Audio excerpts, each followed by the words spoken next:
Muito bem, uma ótima noite a você nessa live extraordinária que eu estou fazendo aqui pelo Instagram, para justamente comentar aspectos de relatório de impacto financeiro e quais são as considerações sobre o reequilíbrio fiscal, sobre as questões dos gastos do Tesouro, sobre o que nós teremos aí de já constatado prejuízo no impacto fiscal e, consequentemente, econômico do país.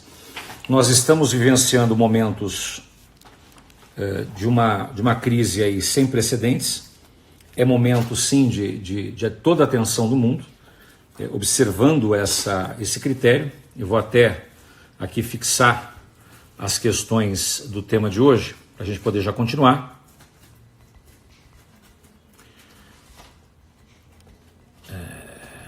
Deixa eu colocar aqui, para a gente poder fixar e a partir daí o pessoal ir entrando e saber do que se trata. E esse relatório econômico foi feito, então, foi apresentado por alguns membros economistas, partícipes de grandes instituições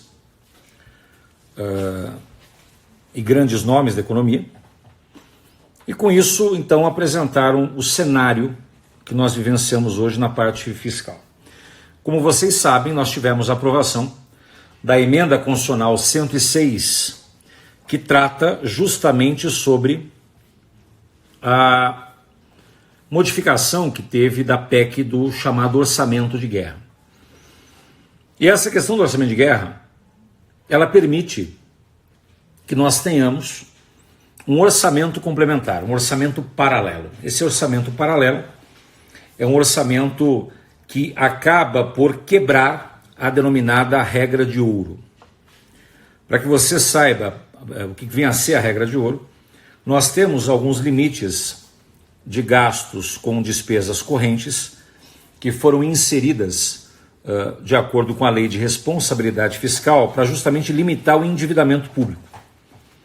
E, ante as questões pandêmicas, nós tivemos, então, uma situação de autorização, uma flexibilização da lei de responsabilidade fiscal e, consequentemente, dentro desta flexibilização, a possibilidade do aumento dos gastos decorrentes da Covid-19. E quando eu fiz uma entrevista na Jovem Pan, que inclusive eu deixei no YouTube, se você acessar o canal do YouTube você vai ver essa entrevista, e eu deixei bem claro para os entrevistadores, para o Fausto e para o Vinícius Moura, algumas considerações. Primeiro, nós estamos vivendo, óbvio, situações de excepcionalidade, e toda situação de excepcionalidade deve gerar, então, uma hermenêutica, uma metodologia de interpretação excepcional. Nós não podemos dar uma interpretação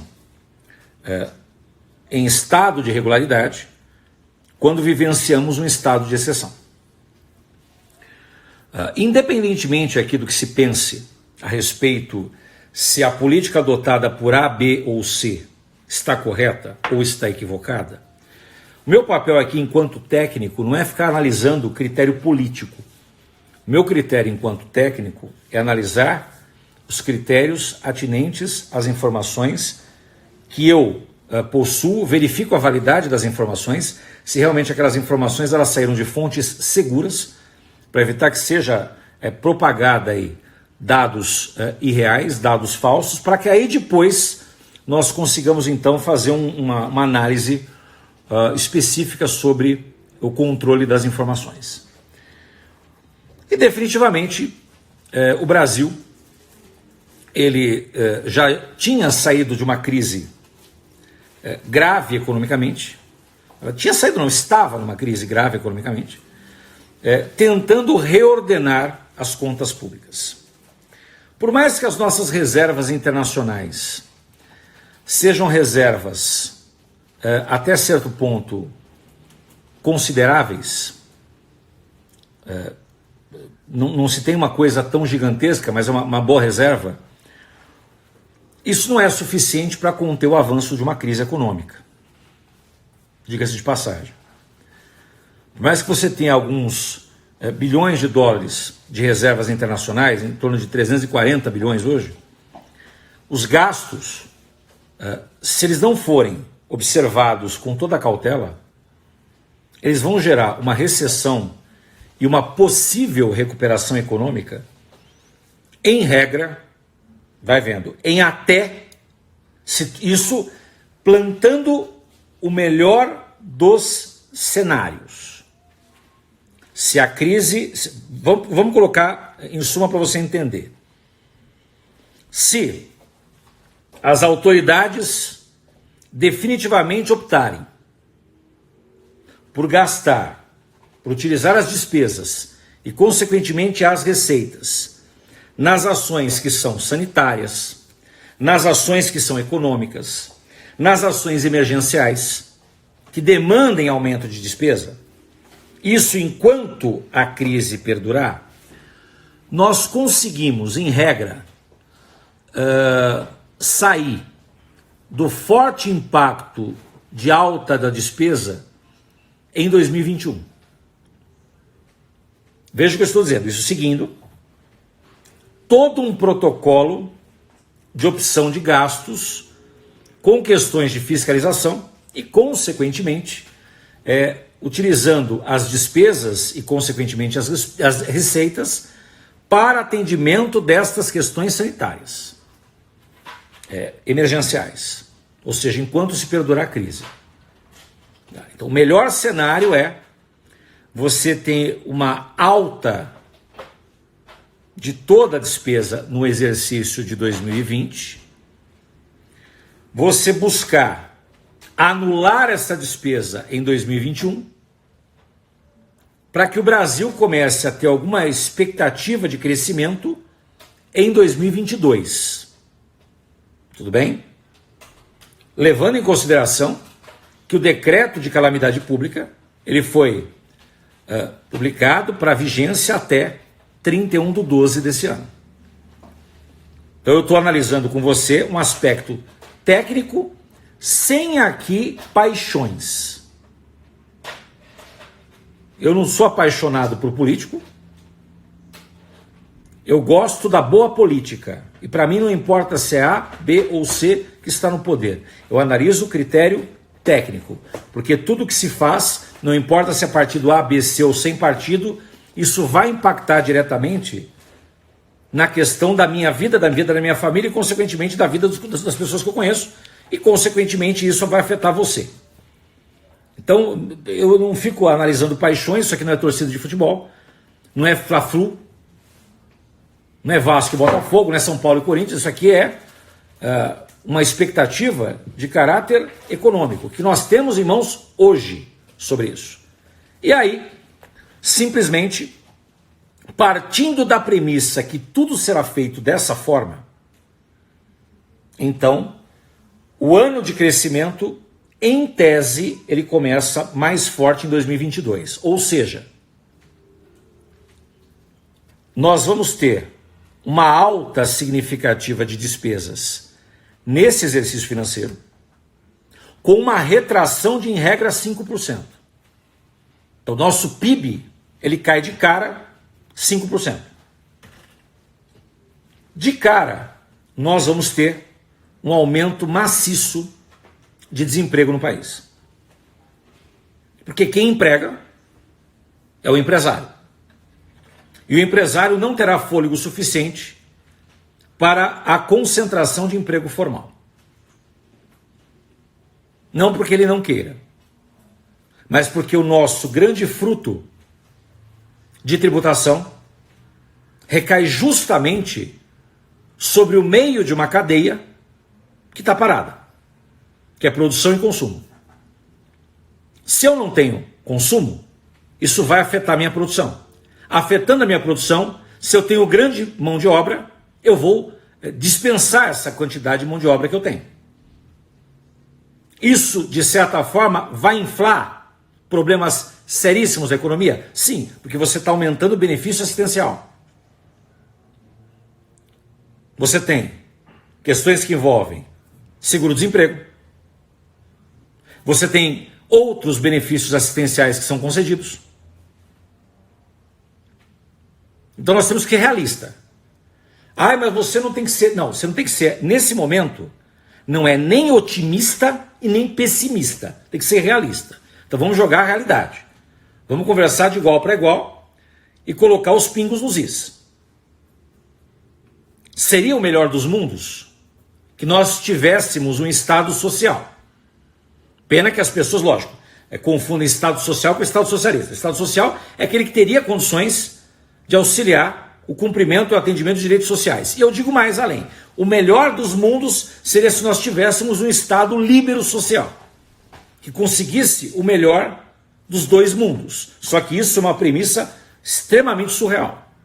Mas seria o melhor dos mundos. Eu consigo tanto atingir os direitos sociais esculpidos do artigo 6º, 7º da Constituição, como também as questões de ordem econômica no artigo 170. Seria o desenho perfeito. Nós não temos sequer competência para chegar nisso, né, e sequer linguagem dentro de um Congresso Nacional, dentro de um parlamento, porque eu vejo que realmente o sistema que nós temos de governo é um sistema que para o Brasil não funciona. O presidencialismo de coalizão, e todo presidencialismo ele é de coalizão, mas o Brasil já sabe que não funciona. Então nós temos que fazer o seguinte, temos que repensar modelos. E é isso que estudiosos têm feito. Repensar modelos econômicos, repensar modelos sociais, repensar modelos de federação, repensar modelos de estrutura de governo. Só que hoje nós temos que fazer a troca de pneus com o carro andando. O que acaba sendo muito difícil. Todos nós queremos e sentimos muito quando nós temos, por exemplo, pessoas que são trabalhadores informais, que estão totalmente parados e pedem a Deus para ter um aumento desse benefício essencial de R$600 para um valor maior. Só que para que você tenha mais ou menos uma ideia, e eu postei isso em números, você sabe qual foi o impacto de R$600 por trabalhadores informais, aqueles que realmente necessitam, para ter pessoas desprovidas de total caráter e ética, e na porta de banco buscar dinheiro como traficante, fazer churrasco. A outra idiota jogar dinheiro na porta da agência. A conta já está chegando. Não é que ela vai chegar. Ela pode piorar. Eu não sei se as pessoas se deram conta que quem vai pagar isso somos nós. É a população como um todo. Porque esse dinheiro, se você tem um aumento de despesa, consequentemente você tem que ter um aumento de receita. A equação ela é muito simples. Só tem um jeito de você diminuir receita, diminuindo despesa. E o que não vai acontecer daqui para frente é diminuição de despesa. As despesas, elas tendem a aumentar assustadoramente. Olha o que eu estou dizendo para você. Se o governo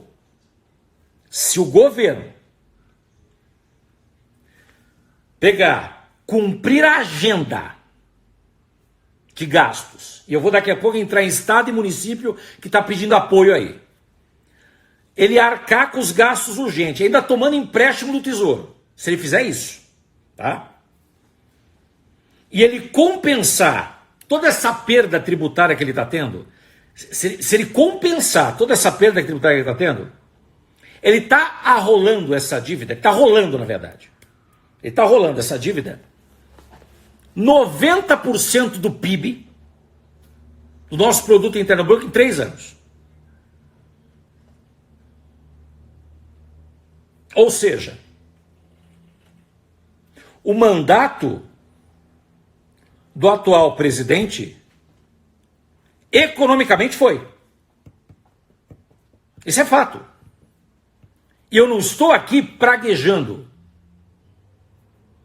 Eu estou falando economicamente. E não é porque é ele. Poderia ser qualquer um. Quando se toma muitas vezes medidas desesperadas, em que a pessoa chega e fala assim, aí a gente começa a analisar, porque é aquela coisa, a internet hoje ela é feita para quê? Para destilar e deflagrar ódio. Você não tem reflexão, você não tem pessoas que param para analisar, refletir, as pessoas destilam ódio de um lado e de outro. Quem para, na verdade, para pensar, para produzir alguma coisa? Poucos. Poucos. Efetivamente preocupados com isso. Não, virou uma guerra de torcida. A contra B, B contra C e aí vai. Nada se tira dali. Nada se tira dali. Porém, tá todo mundo brigando. Sabe igual briga de criança? Daqui a pouco se mata, os pais no velório, porque um pai viu que o outro matou, o filho brigou, se bateram, o pai mata o outro, no velório, isso já aconteceu, em velório, as crianças que tinham provocado a morte dos pais, brincando. Porque é o que acontece. Pais deixam de falar com os filhos, filhos deixam de falar com netos, e assim sucessivamente, por uma questão que não vai te levar a nada, não é produtivo, e você está brigando para daqui a pouco você verificar, por exemplo, Fernando Henrique dando mão para Lula, Lula dando mão para Collor, daqui a pouco está todo mundo junto, e você perde amigo, perde tempo, se estressa, e qual é o efeito? Zero. Não ajudou em nada a sua vida. Mas absolutamente nada. E fica uma discussão sem fim.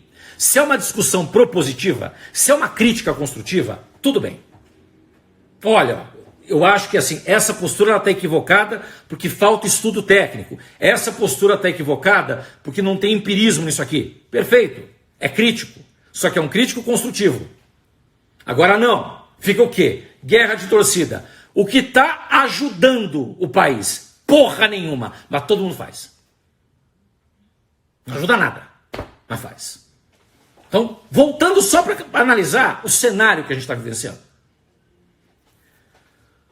Vamos imaginar que os políticos, que é o que eu acho que vai acontecer, com essa frenesi que está, de ampliar o aumento dos programas sociais para durar mais tempo, vamos analisar, igual aconteceu, por exemplo, com o benefício de prestação continuada, aumentou, né? E aproveitar agora o ensejo, né, para pegar as dívidas públicas dos estados e dos municípios e passar isso às expensas da União. O endividamento público, ele passa neste ano, o endividamento público, ele passa de 100% do PIB assim. Você fala, tá, e isso vai acontecer o quê? Isso simplesmente vai levar a um decréscimo, com o aumento persistente do déficit fiscal. Nós vamos chegar, com esse aumento temporário, para o Brasil tomar de novo o crescimento econômico. Isso vai acontecer mais ou menos em 2030.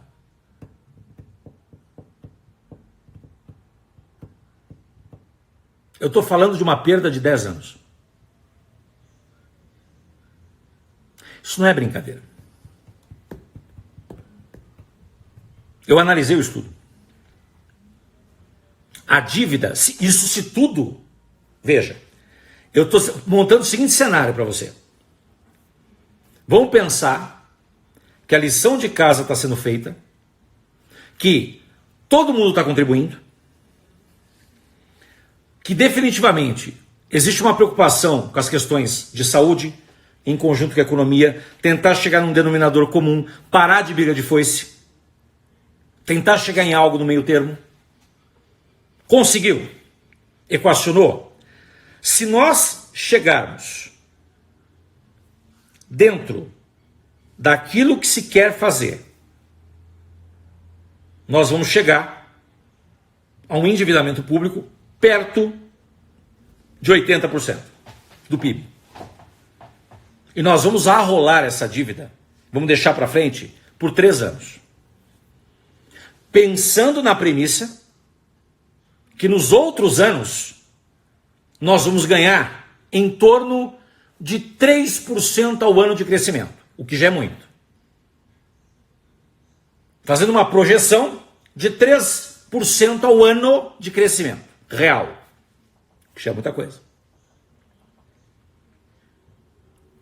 Então a situação ela é, primeiro, totalmente recessiva. Segundo, os estados, quando eu digo administração pública no geral, da mesma maneira que ela deve buscar aumentar os benefícios, e esses benefícios eles vão aumentar, ninguém está se ligando que de outro lado a conta chega. E a conta chegando vira de novo para nós, porque o que acontece? E aí, diante da situação, alguns pontos me foram colocados. Possibilidade de criação de novos tributos. Acho que não vai acontecer. Por quê? Porque isso é uma medida totalmente impopular e não tem clima governamental para isso. Agora, isso não significa aumento de alíquota. São coisas distintas. Para criar determinados tributos hoje, da forma que se pensou em criar, eu vou criar um imposto sobre grandes fortunas, eu vou criar empréstimo compulsório. Primeiro, que eu preciso de lei complementar. Segundo, que você não tem ambiente político para isso. Se colocar um tributo agora, vai perguntar, mas quem vai pagar para isso? Quem é que vai pagar? Quem que é o sujeito passivo disso aí?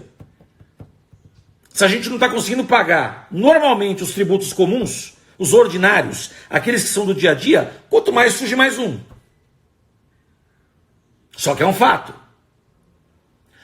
Então, se eu não for aumentar a tributação, ou se eu repassar isso, na verdade, de alguma outra forma, eu já sei o que eu fazer. Então, eu vou pegar títulos do governo e vou vendê-los.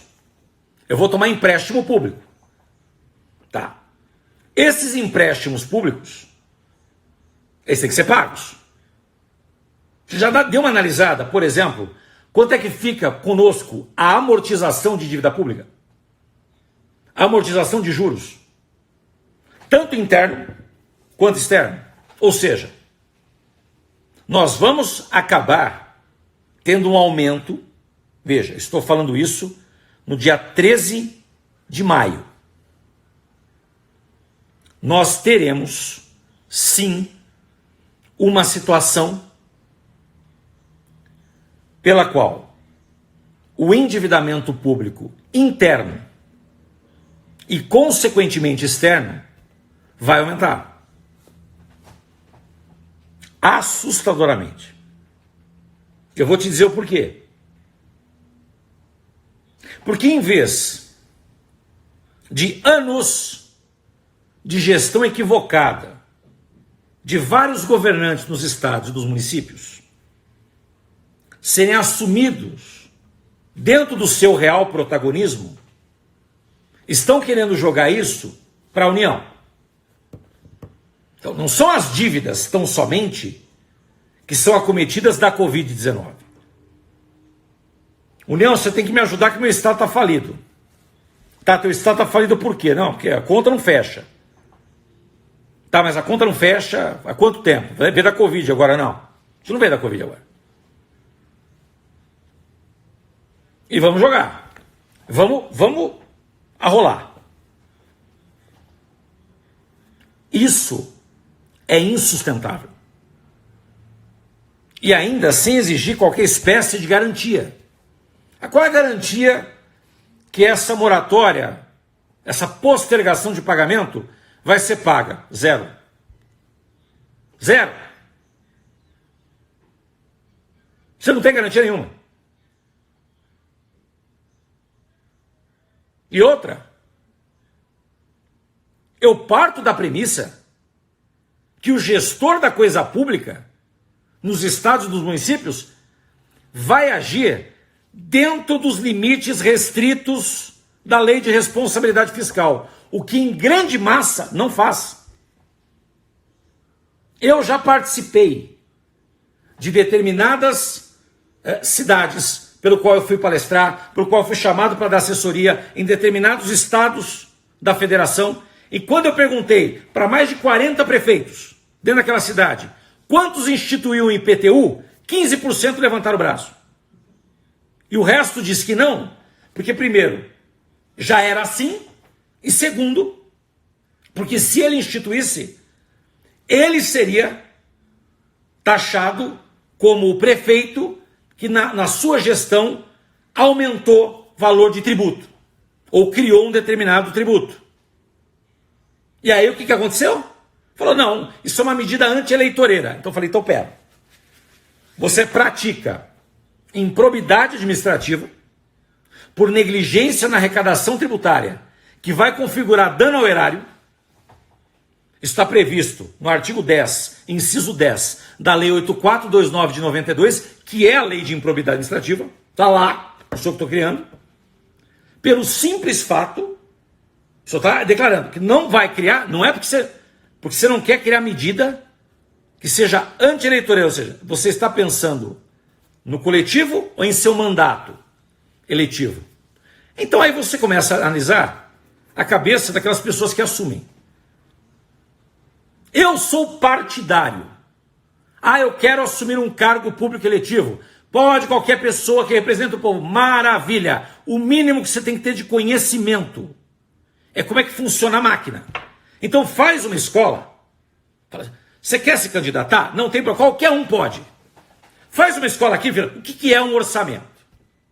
O que são as pastas? O quanto eu tenho que gastar para a saúde? O quanto tem que ser para a educação? O quanto que é de rubrica livre para gastar? O cara assume. Ele não sabe para que serve o orçamento. Ele não sabe nem o que é um orçamento.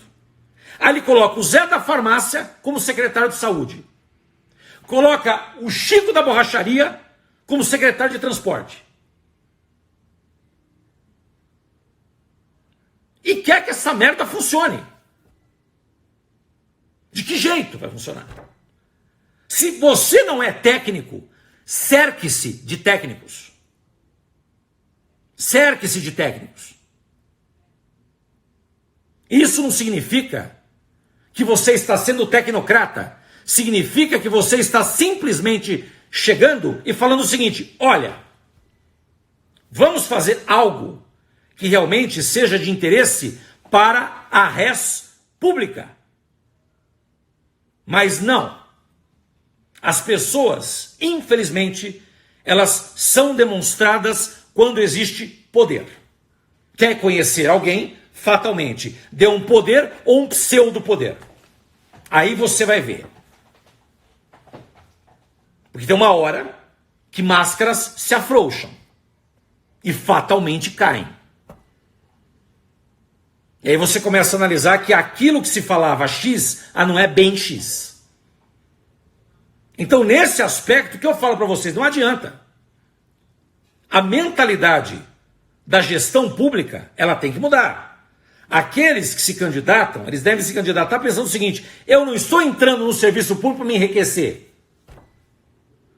Se eu quiser me enriquecer, eu vou para a iniciativa privada. E arrumo lá mecanismos dentro de um liberalismo econômico que eu tenho, porque afinal de contas, nós adotamos uma norma constitucional no artigo 5º, inciso 13, que vai dizer lá: é livre o exercício de qualquer cargo, ofício, profissão, atendidas as qualificações estabelecidas em lei. Meu filho, faz o que você quiser. Não tem youtuber aí ficando trilhardário? Você pode fazer o que você quiser, velho. Agora você vai para a administração pública,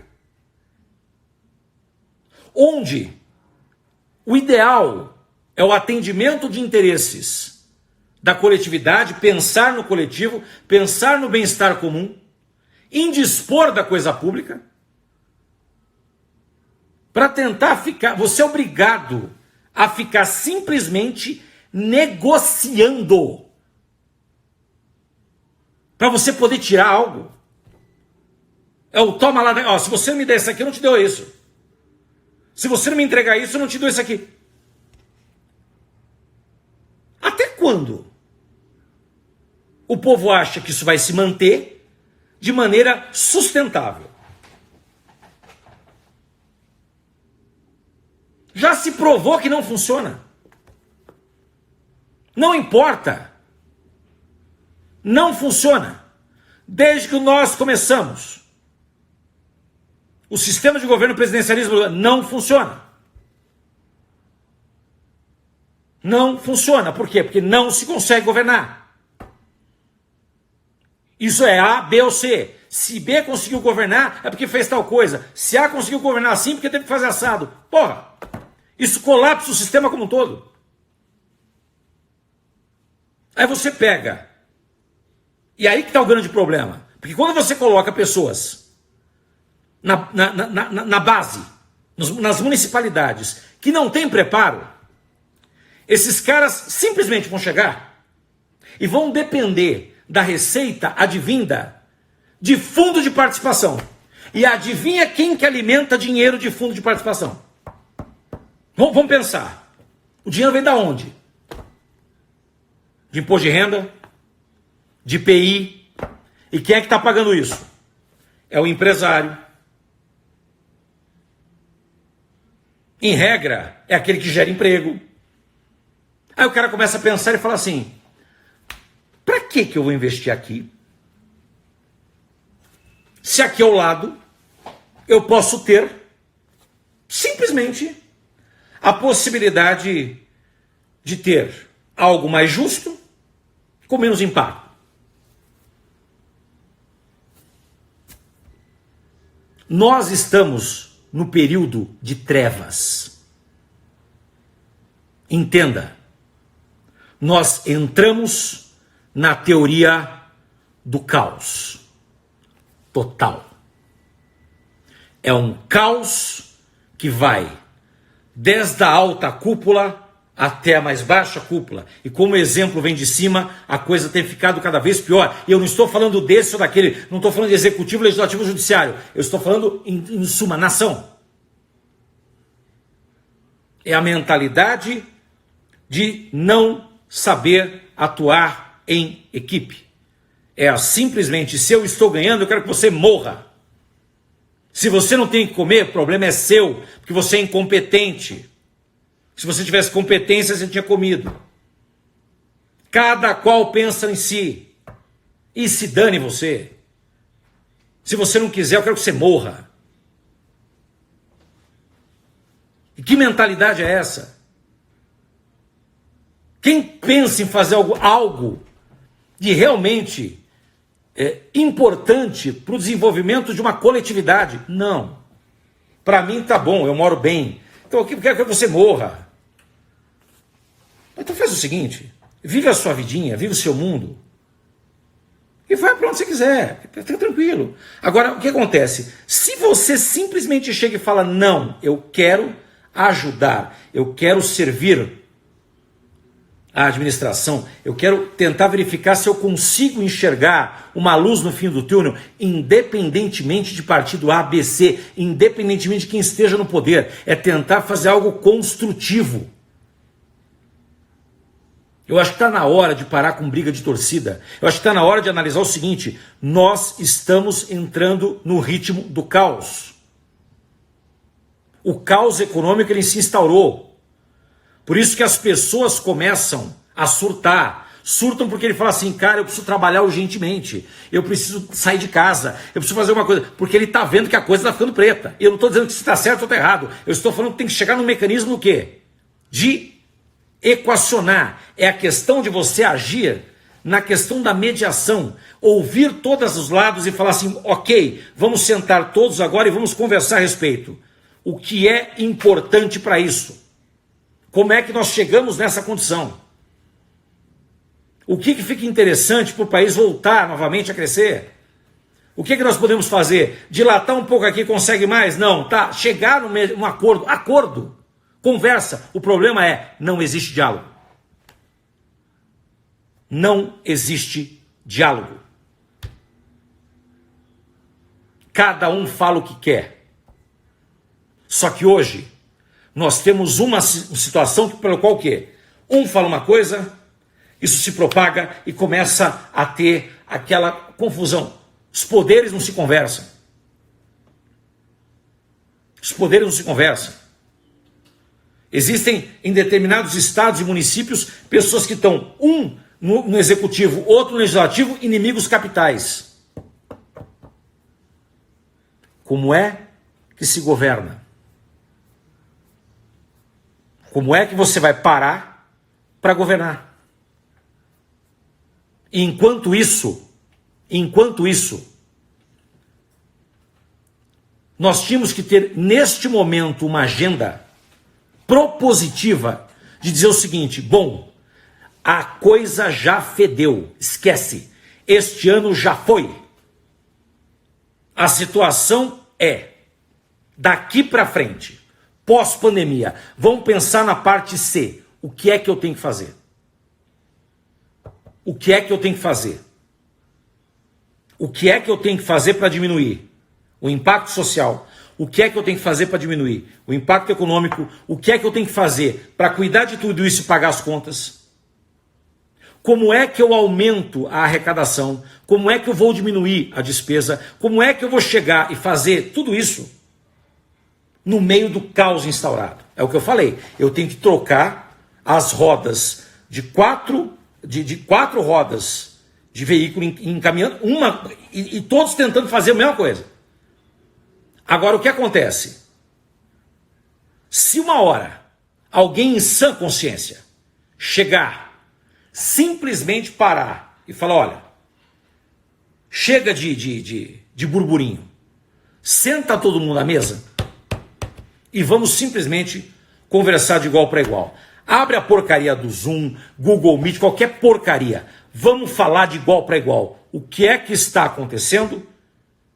Vamos aparar essas porcarias, essas arestas, deixa essa questão de torcida ABC e chegar simplesmente num consenso do que é melhor para o desenvolvimento do país. Não é meu desenvolvimento, não é seu desenvolvimento.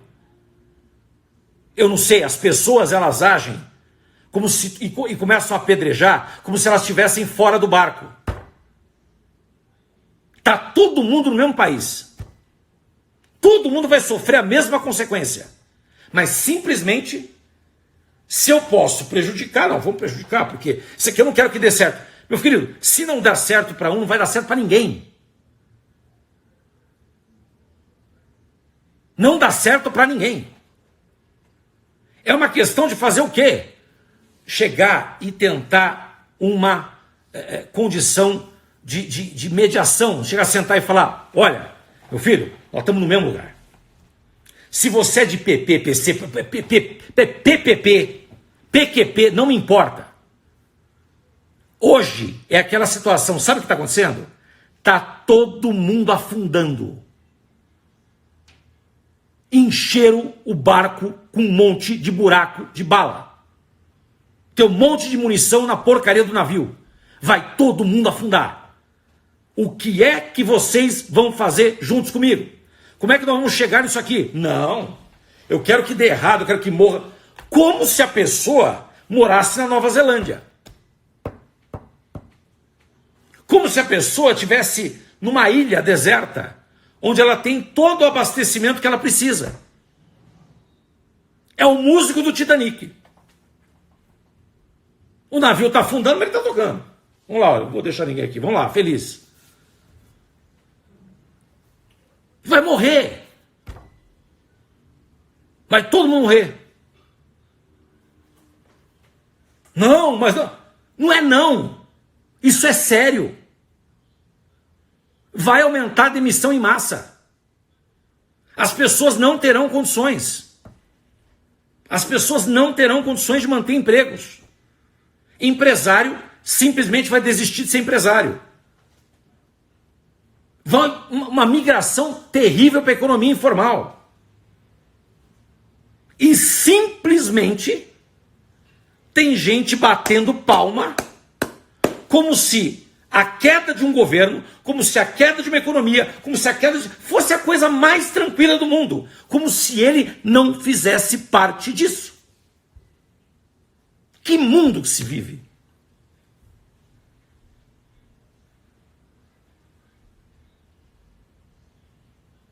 Eu particularmente não sei, porque eu confesso, com a minha família, com os meus filhos, eu estou extremamente preocupado, é óbvio. Gostaria de fazer muito mais pelo meu país. Muito mais.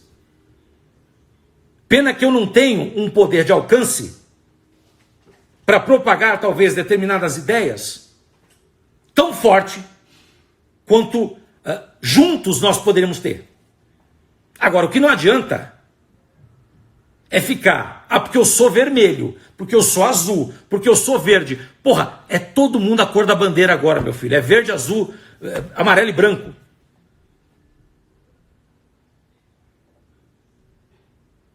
Para você ter progresso, você tem que ter ordem. Então é analisar, não com o seu próprio umbigo. Ah, não me falta nada, ótimo. Então o resto que se morra. Tem gente morrendo de fome do meu lado. Para que vocês tenham uma noção que uma coisa é grave. Grave.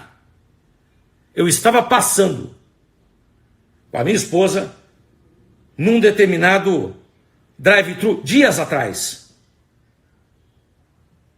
E veio um casal. Na verdade, a moça ficou mais longe por vergonha. E o rapaz veio pedir um pedaço de pão. Sinceramente, está do nosso lado. Que país é esse, velho?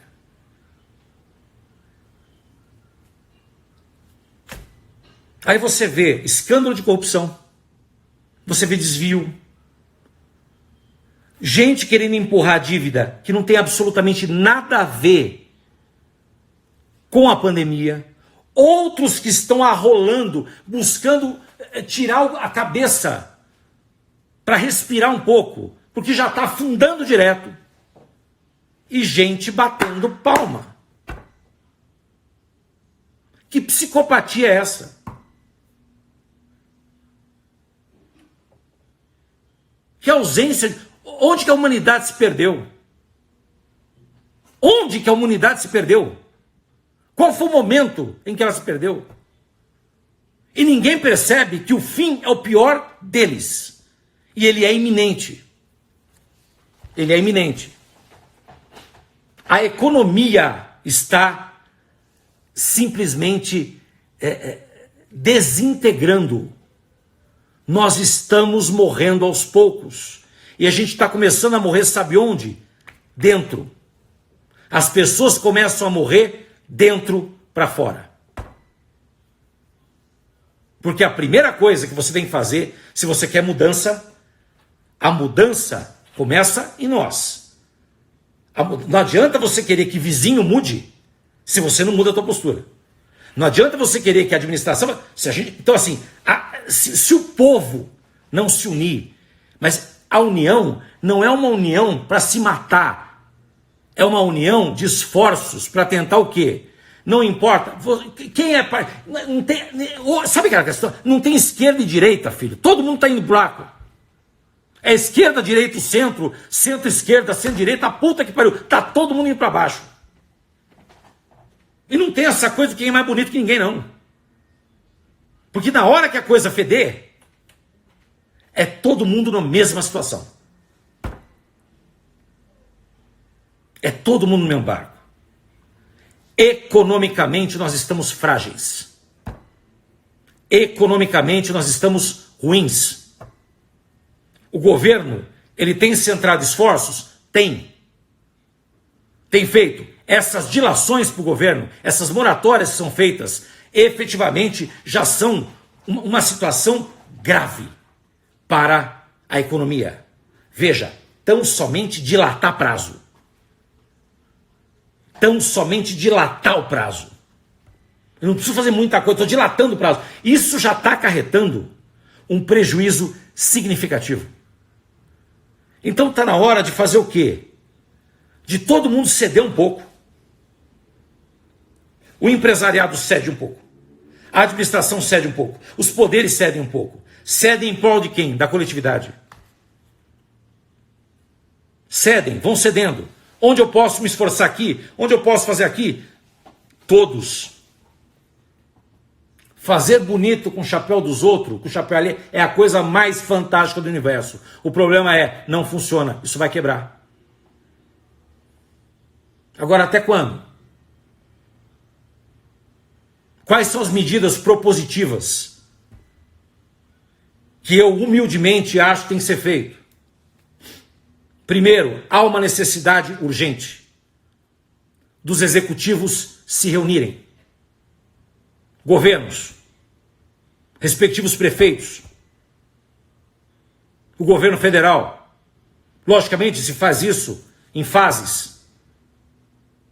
E a partir daí, chegar num consenso de realidades. Nós temos vários Brasis dentro de um único Brasil. Se nós não tivermos condições de abrir no momento em que existe um aumento significativo de morte, um aumento significativo de morte que vai ter também pela questão da economia. Se nós não tivermos essa condição, vai ser difícil. Outra situação, sentou com os governos, estabeleceu estratégia, iniciativa privada, vem cá. Pega as principais indústrias, pega os principais setores, pega o sistema financeiro, sente e fale, bom, estamos no mesmo barco. O que é que precisamos fazer? Como é que nós podemos aqui auxiliar, ajudar, chegar, tomar as rédeas e a partir daí apresentar algo que seja palpável?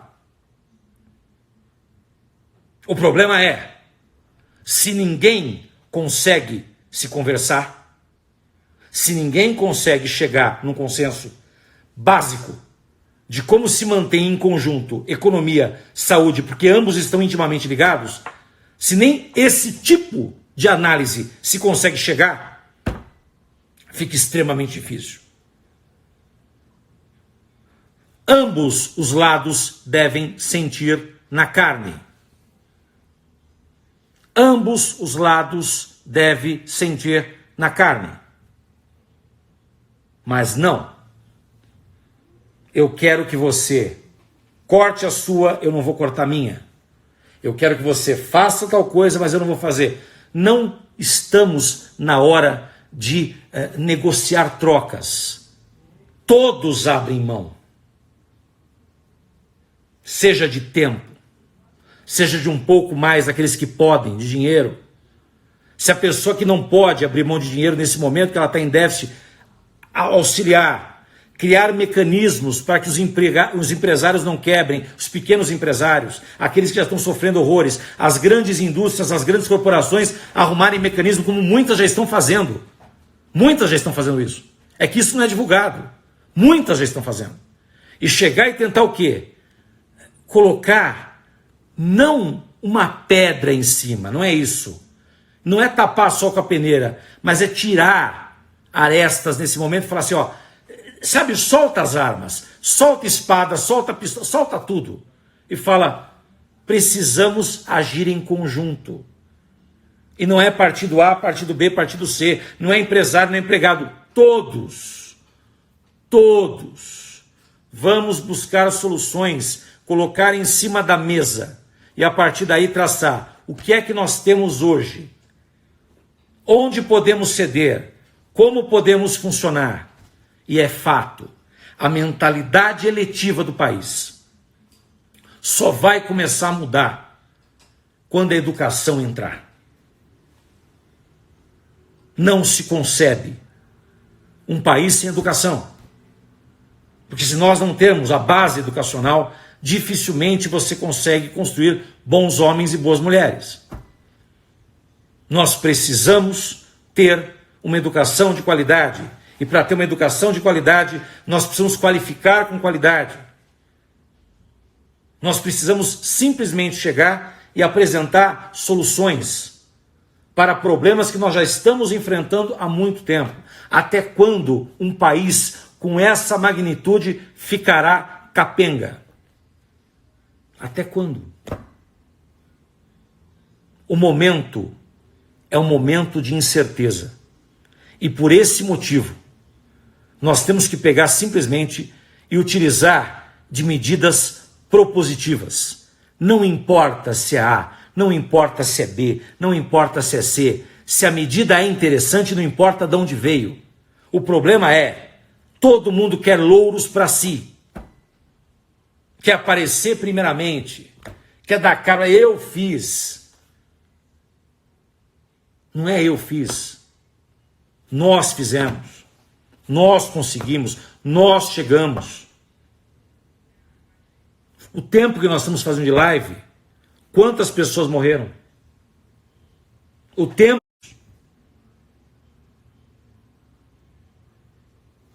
Então está na hora de parar com a hipocrisia. Está na hora de parar com partidarismo. Está na hora de parar com político de estimação. Está na hora de parar com esse ou com aquele. E está na hora simplesmente de chegar e tentar uma coalizão. É uma coalizão. Sabe aquela coisa de... Vocês verem como a coisa chegou nesse absurdo. Do Estado Islâmico fazer uma trégua.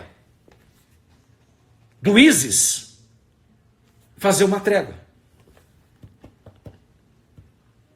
Nós chegamos nesse ponto. Então está na hora de cada qual tentar trazer algo para solucionar. Se você me apresenta um problema, tenta me apresentar o que você tem de solução. Não adianta me mostrar o problema. Você vai ser mais um apontando. Aponta o problema todo mundo já sabe que existe. Qual é a solução?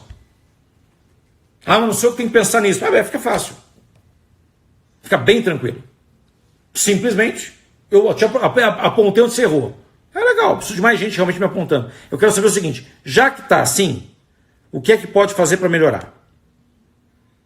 E para isso eu preciso o quê? Óbvio, eu preciso estudar, preciso me qualificar para poder falar, poxa, cientificamente isso aqui dá certo. Olha, eu acho que isso aqui pode funcionar. E fazer o quê? Experiências. Tentar alcançar algo que seja menos impactante a todos. A minha ideia de live foi justamente falar a respeito das questões econômicas e não só isso. Trazer também uma tentativa de desabafo para fins de conscientização. É muita gente se perdendo para ter pouco ganho. É muita gente deixando de se olhar para nada.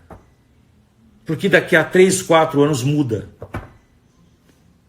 E simplesmente nós estamos na mesma. No mesmo barco. Olhando para os mesmos rostos. Indo para o mesmo caminho. Então ou nós mudamos, ou mudamos a postura crítica, ou simplesmente todos nós vamos afundar igualmente.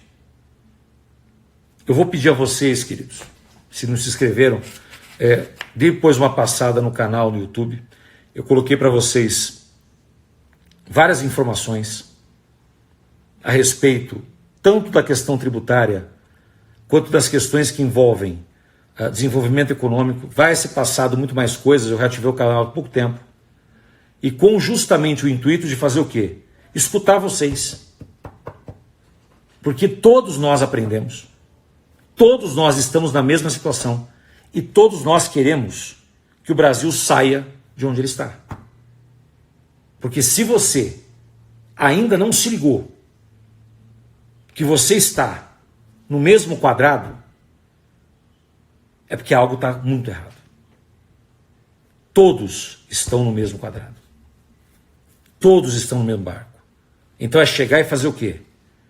Simplesmente vai adiantar eu reclamar? Não. Não vai adiantar reclamar. Vai adiantar fazer o quê? Tentar chegar num grau de coalizão e de conscientização. Porque se nós começarmos pequenos, mesmo que sejam nós, mas começarmos a apresentar algo efetivo, seja através de medidas, seja através de chamar esse ou aquele governante para conversar, para trazer, para chamar atenção, isso muda nações. Grandes revoluções começaram assim, com pessoas. com ideias, não com reclamações, com estrutura. Se estruturarmos, conseguimos levantar. Sem estrutura e tentar levantar sozinho será cada vez mais difícil. Eu deixo a todos aqui, vocês, os que participaram, as minhas saudações. Agradeço a sua paciência durante esse período e eu vou me colocar sempre à disposição de todos vocês para quaisquer dúvidas, questionamentos, críticas construtivas. Nós estamos aqui todos sob o mesmo propósito: ajudar a nação a sair desse lodaçal, ajudar o país a sair dessa crise, porque todos seremos beneficiados. Se nós não fizermos nada, todos seremos derrotados.